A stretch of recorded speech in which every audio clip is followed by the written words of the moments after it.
Son las 6:56. Buenos días, dominicanos, dominicanas, ciudadanos y ciudadanas del mundo. Julio Martínez Pozo.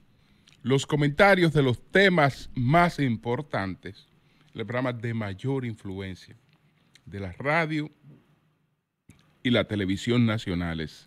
Buenos días a todo el equipo del Sol de la Mañana, a nuestras audiencias, a la de Sol, a la de Telefuturo Canal 23 y a las personas que siguen nuestros contenidos a través de las plataformas sociales. Mi solidaridad, mis condolencias al tesorero Alberto Perdomo, cuya madre pues acaba de fallecer. Alberto Perdomo también padeció una pérdida hace relativamente poco tiempo, cuando su esposa se quitó la vida en el parqueo del supermercado Nacional. Entonces, ahora falleció su madre, que estaba, digamos, enfrentando las eventualidades de un cáncer y acaba de fallecer. Así es que nuestro abrazo para Alberto Perdomo y para toda su familia. Entonces, vamos a hablar de estos temas. Vamos a hablar de estos temas que están por aquí. Bueno, tenemos el caso de la amenaza de un TikToker a un colegio en Moca. El caso de Rosa María Pilarte, la diputada Rosa María Pilarte, que creo que la Suprema también juega a la buena imagen. Y entiendo que una reforma fiscal tiene que ser suficientemente aireada y discutida. Tiene que serlo, aireada y discutida en muchos aspectos. Entonces, bueno, estas cosas no se pueden tomar como quien ve llover. Recientemente yo me referí al caso de un TikToker en Estados Unidos de apenas 17 años de edad que, grabando un mensaje supuestamente de manera accidental, se dio un tiro en la sien. Y decía que esos hechos nosotros no podemos verlos como cosas que ocurren en los Estados Unidos, porque nosotros somos una copia en gran medida de todas las cosas que se reproducen en la sociedad estadounidense.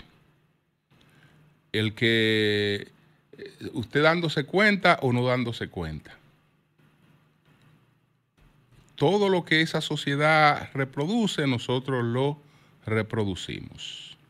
Nosotros, si eso se le puede llamar una ideología, lo es, pero muy apañadas por otras que tienen que ver con todo el poder blando, nosotros en nuestras interactuaciones en las redes sociales no hacemos nada más y nada menos que seguir a una filósofa que se llama Kim Kardashian. Esa es la que realmente ha trazado todas las pautas que nosotros seguimos en ese comportamiento del que hacemos reproducción en nuestras redes. Porque ella, como nadie, aprovechó la plataforma del Internet 2.0, del desarrollo de las redes sociales, y se montó en ella, convirtiéndose en una persona de una gran influencia mundial y en una persona sumamente rica, que ahí algunos le caen atrás o quieren imitarla o entienden que pueden reproducir digamos, ese personaje sin saber de dónde sale ese personaje. Porque es verdad que ella es multimillonaria en dólares y que se ha convertido en multimillonaria en dólares. Pero es verdad que también antes era rica y que nació rica. Y que, bueno,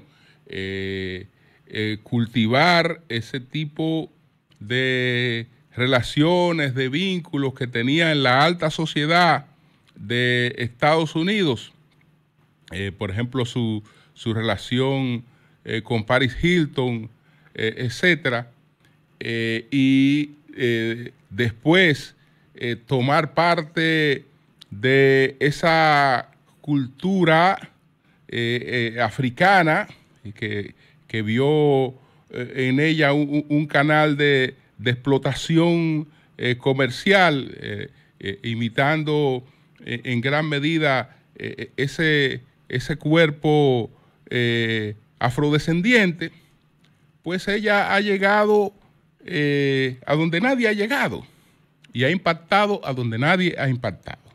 Bueno, las redes, una que otra, son una reproducción de eso.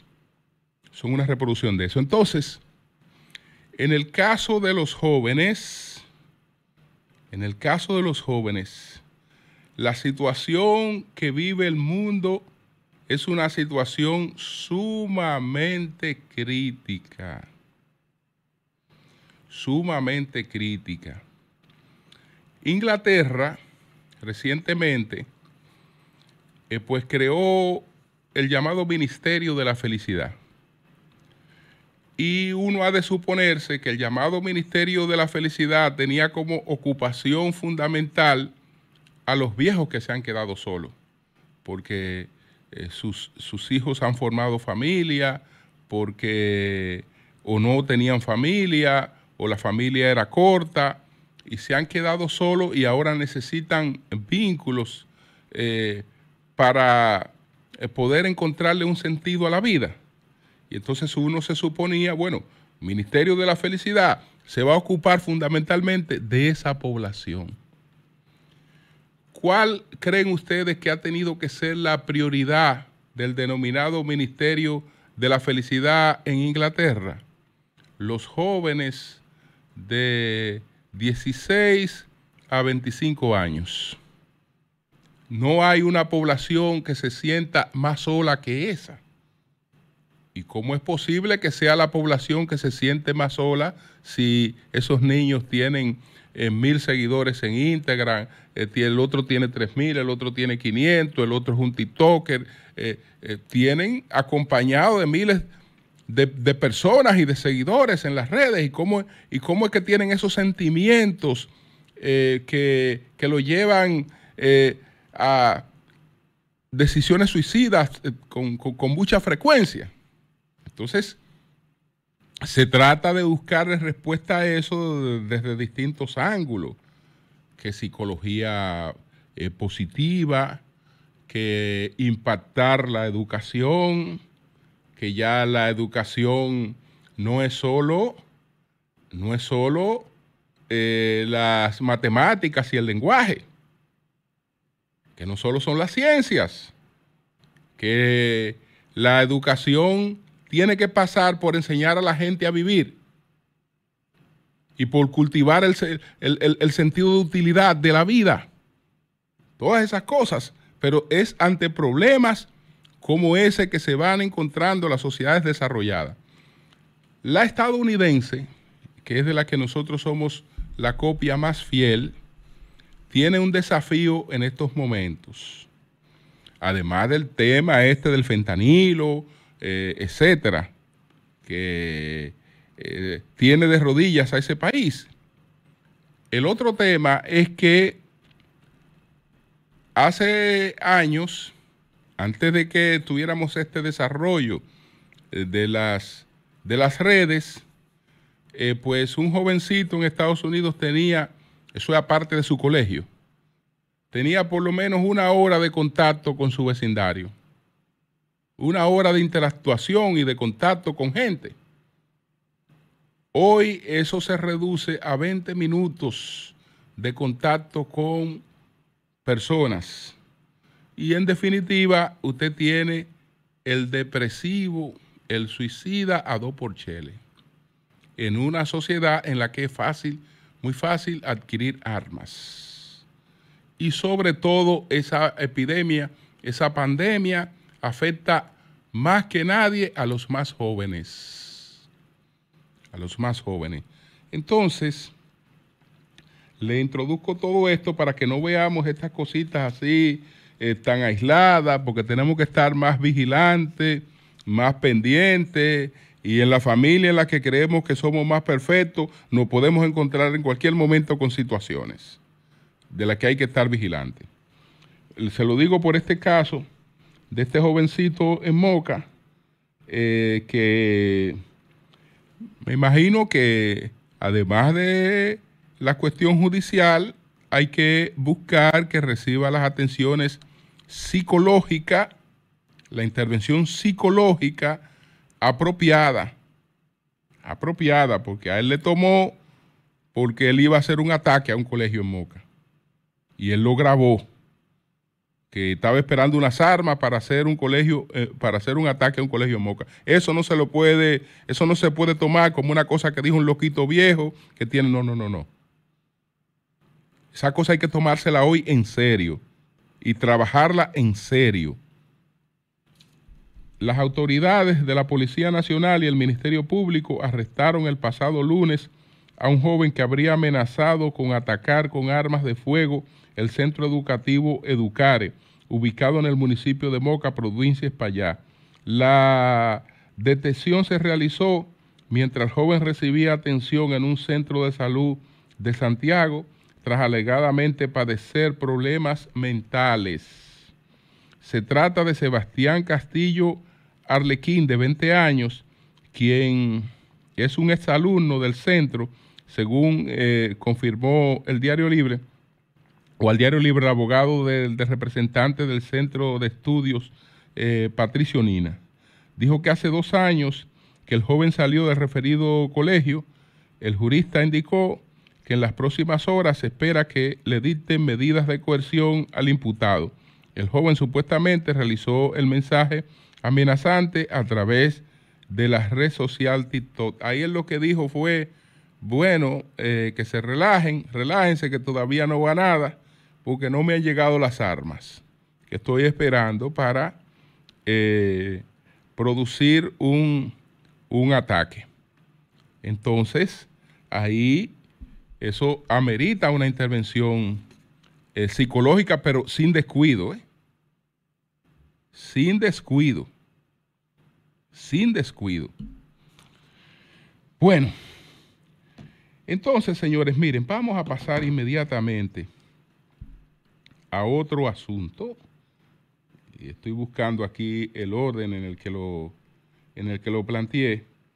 Vamos a hablar del caso de Rosa Emilia Pilarte, de la diputada Rosa Emilia Pilarte, que ayer la segunda sala penal de la Suprema Corte de Justicia la condenó a 5 años de prisión. Una decisión adoptada a unanimidad, que es una cosa no tan usual en un caso como este, que tiene distintas aristas y que va contra decisiones que uno entiende que son jurisprudencia del propio Pleno de la Suprema Corte de Justicia. 5 años, pero el Ministerio Público había pedido 10. Entonces, de manera muy salomónica, estos jueces decidieron a unanimidad, no le vamos a cantar los 10, no le vamos a cantar los 10, pero nosotros no podemos dejar este caso sin producir una condena. ¿Por qué? Porque entonces tenemos la opinión pública encima.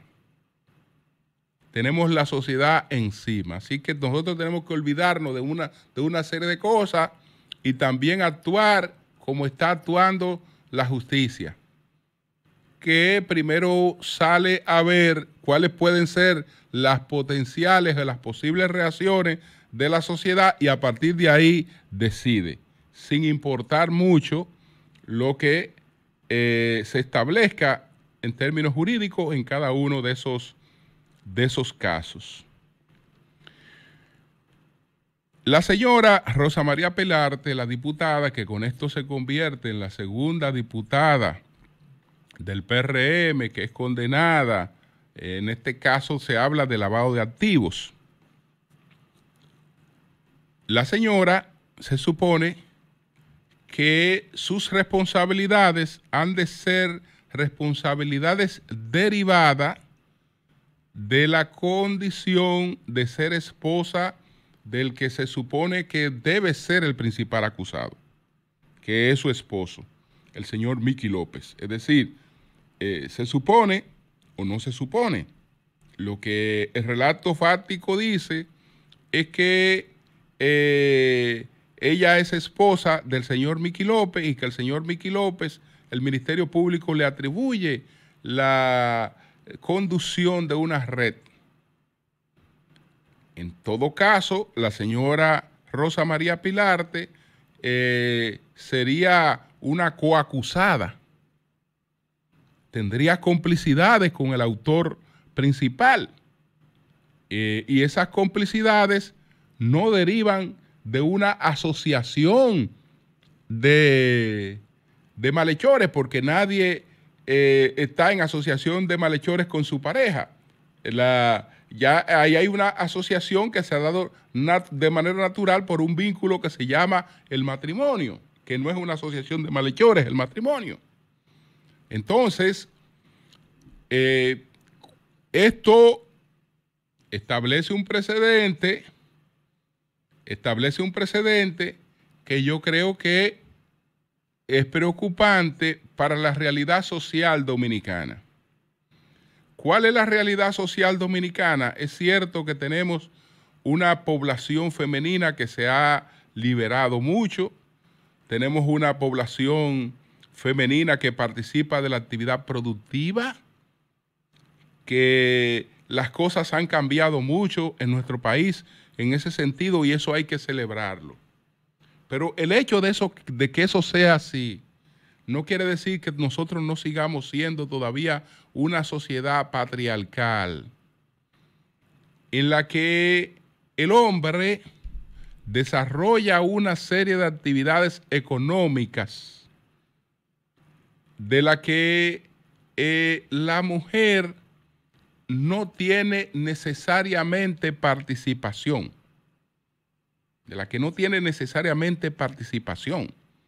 Puede tener beneficios de esa actividad, pero no tiene necesariamente participación. Esa es parte de nuestra realidad. Entonces, en estos casos, yo creo que hay que verlo como deben verse. No, a mí me interesa el principal acusado, que es el esposo de esa señora. Entonces, vamos a ver qué pasa con él antes de determinar qué ha pasado con ella. Porque, ¿y si al condenarla a ella, lo protejo a él? Si al condenarla a ella, al anticipar una condena a ella, lo protejo a él. ¿Y por qué lo estoy protegiendo a él? Si al condenarla a ella, lo que estoy es demostrando que el esposo es culpable. Estoy anticipando la culpabilidad del esposo porque ya ella es culpable. Si ella es culpable, automáticamente era porque el esposo lo era. Bueno, esa es una lógica racional, pero esa lógica racional no puede olvidar algo que llegó al derecho, desde el Antiguo Testamento, porque eso llegó al derecho desde el Antiguo Testamento, desde el libro de Nahum, en el Antiguo Testamento. Ahí se establece, ¿qué se establece en Nahum? En Nahum se establece que Dios no ha de juzgar dos veces a una persona. Eso está establecido en el libro de Nahum, en el Antiguo Testamento. Eso que está establecido en el Antiguo Testamento, en el libro de Nahum, llega al derecho y se convierte en el non bis in idem. En el non bis in idem se convierte eso que está establecido en el libro de Nahum.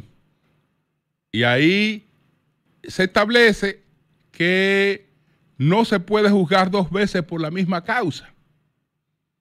Aunque está dirigido a una persona, pero en este caso estamos hablando de que si la responsable del dinero que tenía la red ya está condenada, entonces ahí hay una situación que cuando se llega al potencial acusado, pues le da brechas para alegar lo del non bis in idem, o aquello que está establecido en el Antiguo Testamento de que Dios no ha de juzgar dos veces por una misma causa. Está esa parte. Pero ¿cuál otra parte está? A esta dama le queda poco tiempo con privilegio de jurisdicción. Ella puede renunciar mañana al privilegio de jurisdicción, pero si no quiere renunciar mañana al privilegio de jurisdicción, ella espera pacientemente las 10 de la mañana del 16 de agosto y ya ella no tiene privilegio de jurisdicción. Como ella no tiene privilegio de jurisdicción, ella puede procurar algo que ahora no tiene garantizado en el privilegio de jurisdicción.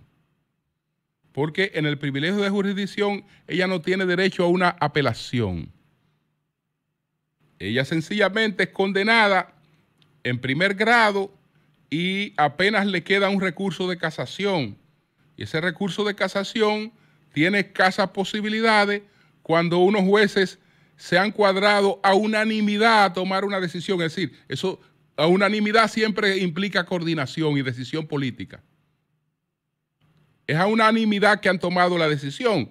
Entonces, esos que han tomado la decisión a unanimidad van a votar en el recurso de casación, y los que van a votar a conocer el recurso de casación son los compañeros de esos que tomaron una decisión a unanimidad.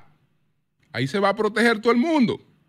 Es decir, ahí no hay mucho espacio absolutamente para que eso tenga cambio. Pero resulta que después que la persona no tiene el privilegio de jurisdicción, puede reclamar el derecho a una apelación. Entonces ya eso tiene otros componentes y tiene otras cosas. Lo tercero tiene que ver con la condena por lavado de activos. El lavado de activos tiene que tener probado el delito que lo origina, porque el lavado de activos no aparece solo, no es un delito que se cometa solo, sino que es una derivación del narcotráfico, de cualquier otra cosa ilícita. Entonces, en este caso, ¿de qué se habla? De que una persona que declaró 15 millones, resulta que era dueña de una fortuna, no pagó impuestos por esa fortuna, o los impuestos correspondientes, o lo que fuere, evadió al fisco y que por ahí hay lavado de activos. Pero fíjense que las cosas que se alegaban de drogas, etcétera, no aparecen ahí.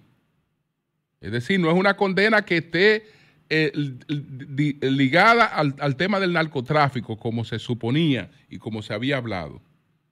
No está ligada al tema del narcotráfico, sino al tema que tiene que ver con evasiones de impuestos. En definitiva, la propia Suprema sabía y está muy consciente de que ahí había dificultad para una condena a unanimidad. Pero nadie quiere aquí colocarse fuera de las olas de popularidad. Todo el mundo quiere jugar a estar bien y ellos se pusieron de acuerdo. No le vamos a echar los 10 del Ministerio Público, vamos a darle 5, pero vamos a hacer la humanidad y salimos de esto.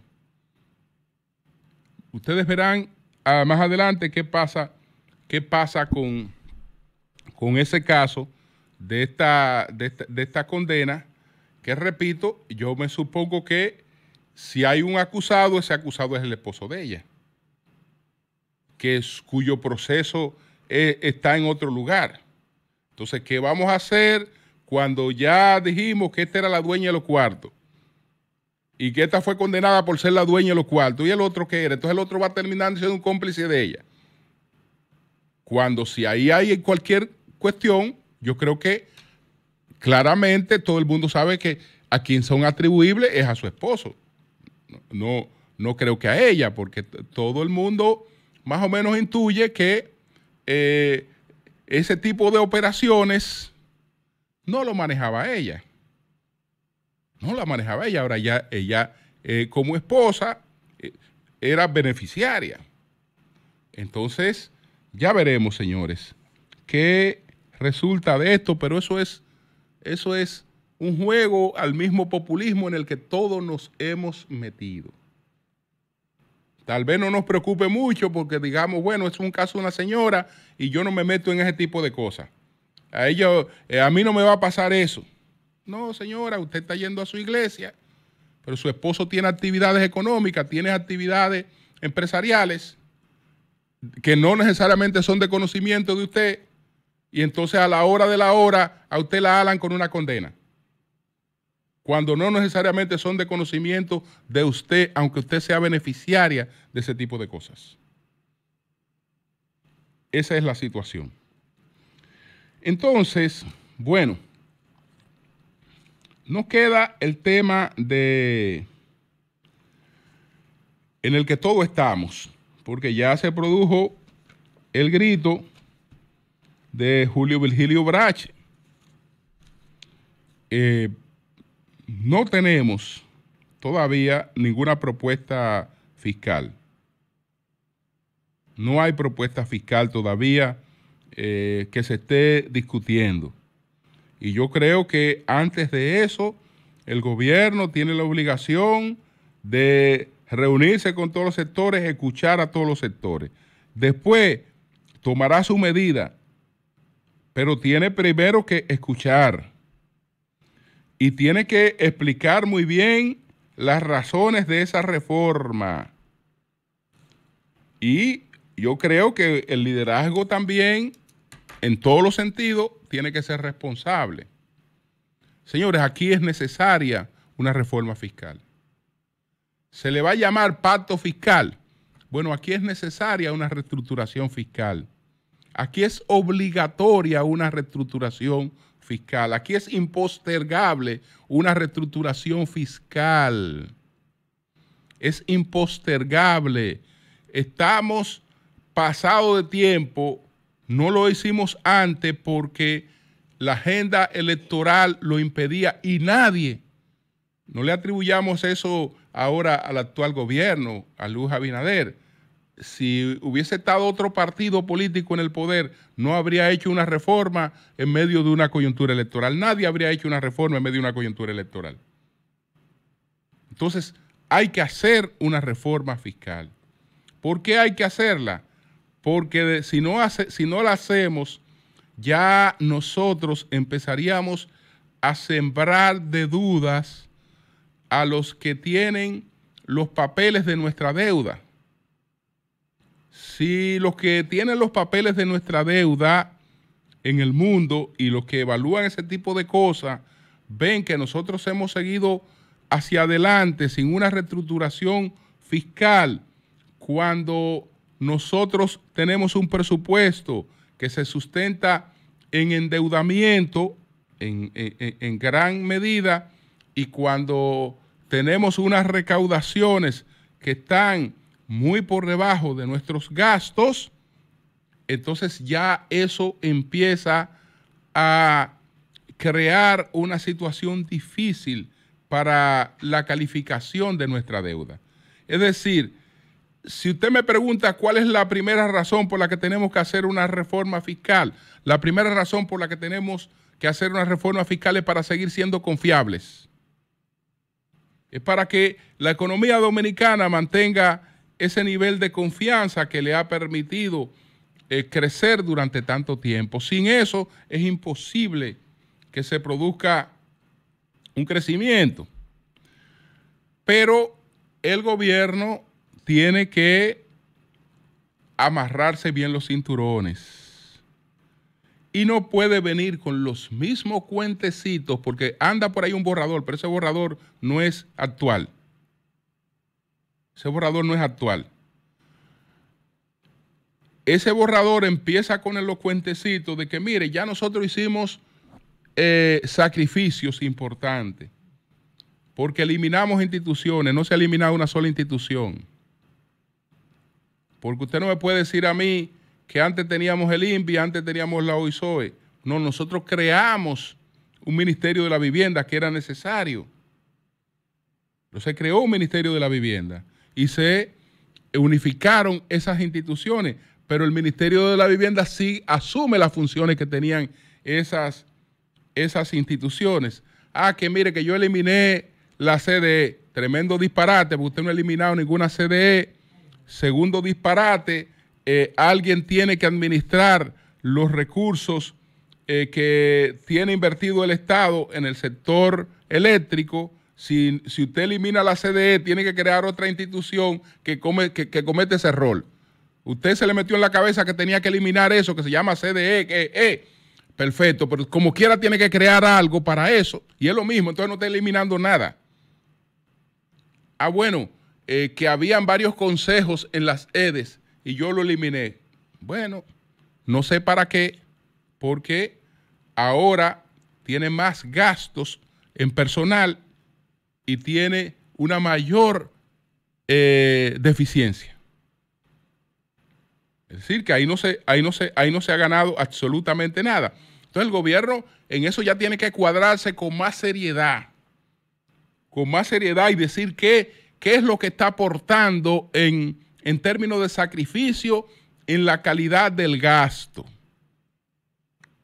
¿Qué es lo que está aportando en la calidad del gasto para poder hacer ese tipo de cambios? Es verdad que hay exenciones que tal vez ya han cumplido su rol, pero también el tema de las exenciones hay que manejarlo sin demagogia, porque hay exenciones que están planteadas para esos sectores, pero si no caen encima de los consumidores. Entonces, ver todas estas cosas claras en el momento en que ya exista un proyecto para iniciar la discusión, pero aquí tiene que haber muchos foros, muchas discusiones sobre el tema y después ya ver cuál es la propuesta que tiene el gobierno de manera concreta. Cambio y fuera.